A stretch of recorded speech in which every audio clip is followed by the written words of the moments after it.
ठीक है, सामने देखेंगे सब बच्चे। कल बेटा प्रकाश की वाले चैप्टर में दर्पण की गोली दर्पण की फोकस दूरी और वक्रता त्रिज्या में संबंध हमने क्लियर कर दिया था। आज बेटा जी देखेंगे दर्पण सूत्र। दर्पण सूत्र क्या होता है? 1/f equal to 1/u plus 1/v। अब हम 1/f equal to 1/v plus 1/u plus 1/v को यहाँ पर प्रूफ करेंगे। तो थोड़ा ध्यान से देखेंगे भाई, सब बच्चों का ध्यान इधर होना चाहिए। तो अब इसका करना है भाई प्रूफ। ठीक है, प्रूफ में सबसे पहले हम बात करते हैं अवतल दर्पण के लिए। तो अवतल दर्पण के लिए सेम फॉर्मूला आने हैं, अवतल और उत्तल। दर्पण सूत्र यही होगा आपका 1/f equal to 1/u plus 1/ob। ठीक है, अब वहां पर जैसे उत्तल दर्पण के लिए दूरियां दी जाती है तो दूरियां में चेंज हो जाती है। वहां पर अवतल दर्पण के लिए प्रतिबिंब वगैरह की जो स्थिति होती है, सिचुएशन होती है, वो चेंज हो जाती है। अवतल दर्पण की सिचुएशन अलग रहती है थोड़ी सी। ठीक है, थोड़ा थोड़ा डिफरेंट होता है। बाकी यहाँ पर सबसे पहले आप समझोगे भाई अवतल दर्पण के लिए। तो देखिए सपोज ये अवतल दर्पण है,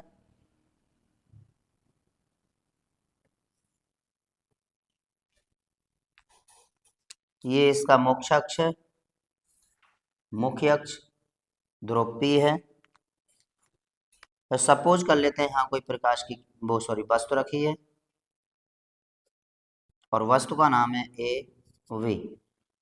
सपोज ये प्रकाश किरण कोई मुख्य अक्ष के समांतर आपतित होती है और मुख्य अक्ष के समांतर आपतित होने के पश्चात ये कहाँ से होकर जाती है? फोकस से होकर जाती है।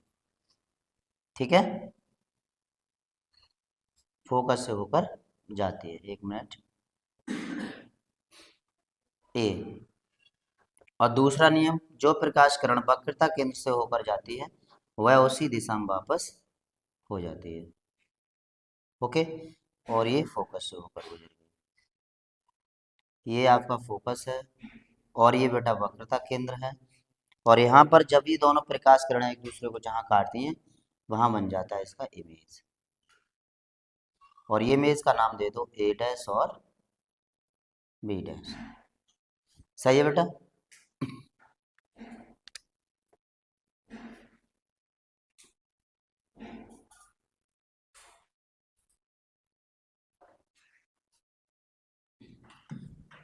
ओके, यहाँ तक हमने भाई ये चित्र बना लिया। अब आप ध्यान से समझोगे, ए वी एक वस्तु है, ए डैश बी डैश प्रतिबिंब है। ओके, तो अब हम इसकी करते हैं कैलकुलेशन और करते हैं इसे प्रूफ। तो सबसे पहले क्योंकि क्योंकि ये वाला ट्रिंगल ध्यान से देखना भाई और ये वाला ट्रिंगल, ये दोनों क्या है? एक दूसरे के समरूप है। और समरूप त्रिभुजों की संगत भुजाओं का अनुपात आपस में बराबर होता है, ये बात याद रखना।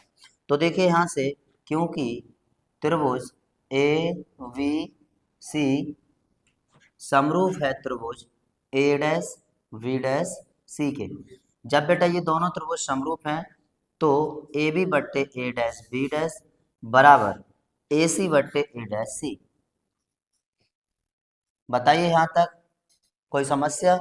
सही है। और बेटा पुनः इसी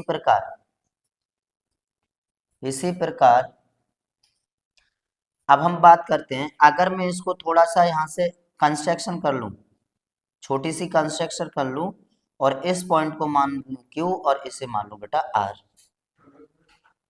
ओके, इस पॉइंट को मान लो यहाँ पर R और इसे मान लो Q, तो कोई दिक्कत नहीं है। अब देखिए हम यहाँ पर क्या करेंगे, ये वाला ट्रिंगल और बेटा ये वाला ट्रिंगल, ये दोनों आपस में क्या हो जाएंगे भाई? समरूप हो जाएंगे। तो इसी प्रकार त्रिभुज क्यू आर एफ समरूप है त्रिभुज ए डैश बी डैश एफ के।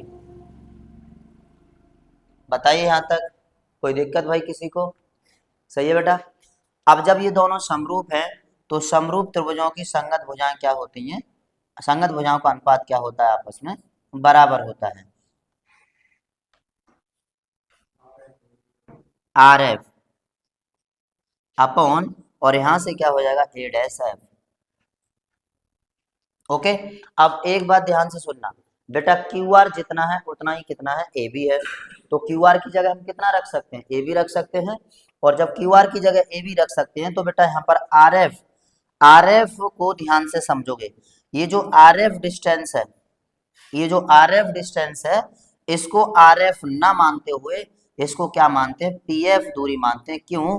क्योंकि आपको सभी को पता है जितनी भी दूरियां वो सब कहाँ से मापी जाती हैं, ध्रुव से मापी जाती है, पहली बात। और दूसरी बात, ये जो वैल्यू है वो एक कंस्ट्रक्शन द्वारा यानी कि रचना द्वारा मानी हुई वैल्यू है, यानी कि ये नेगलेस वैल्यू है। और नेगलेस होने के कारण हम यहाँ से P से लेके कहाँ तक की दूरी लेते हैं, इसे RF को PF तक लेते हैं। ओके, P से लेके F तक की मतलब PF। तो RF की जगह क्या रख देंगे बाबू, PF रख देंगे। तो यहाँ से दिस इज इम्प्लाई दैट, ध्यान से सुनना, QR की जगह क्या हो जाएगा, AB A dash B dash बराबर, और यहाँ पर हो जाएगा PF और अपॉन A डैश F। ये क्वेश्चन नंबर सेकंड। बताइए एनी प्रॉब्लम? सही है, सबको समझ में आ गया भाई? अब हम समीकरण 1 व 2 को देखेंगे यहाँ पर ध्यान से। तो देखिए समीकरण 1 व 2 से, तो देखिए समीकरण 1 व 2 से, ठीक है, तो इनका लेफ्ट हैंड साइड इक्वल है, तो राइट हैंड साइड क्या हो जाएगा बेटा, इक्वल हो जाएगा। ए सी अपॉन ए डैश सी बराबर पी एफ अपॉन ए डैश एफ। अब 1 मिनट थोड़ा सा हम यहाँ पर दूरियों को लिख लेते हैं, उसके बाद वहां पर हम दूरियों को पुट अप करेंगे, ठीक है। तो देखिए जहां, ध्यान से समझना भाई, जहां सारी दूरियां कहां से मापी जा रही हैं, ध्रुव से, तो पी एफ कितना हो जाएगा बताइए, पी एफ क्या है, फोकस। और जब आपतित किरण के विपरीत दिशा में दूरियां मापी जाती हैं तो सारी दूरियां कैसी ली जाती हैं, ऋणात्मक। मैंने आपको बताया था कि आपतित किरण के विपरीत दिशा में मापी गई दूरियों को क्या लेते हैं बेटा, ऋणात्मक लेते हैं, ये बात याद रखना, ठीक है। तो पी एफ बराबर क्या हो जाएगा, माइनस एफ, ध्यान से सुनना, और P से लेके A डैश तक की दूरी माइनस बी, और P से लेके C तक माइनस आर, और बेटा यहाँ पर P से लेके A तक पी ए कितना हो जाएगा, माइनस यू। बताइए कोई प्रॉब्लम? सही है। P, बेटा P से लेके A तक की दूरी कितनी है, माइनस यू है, ठीक है। अब आ जाइए यहाँ पर हम देख रहे हैं P F, P A dash, P C और पी ए, इनकी दूरियों के हिसाब से हम इसे यहाँ पर चेंज कर लेंगे।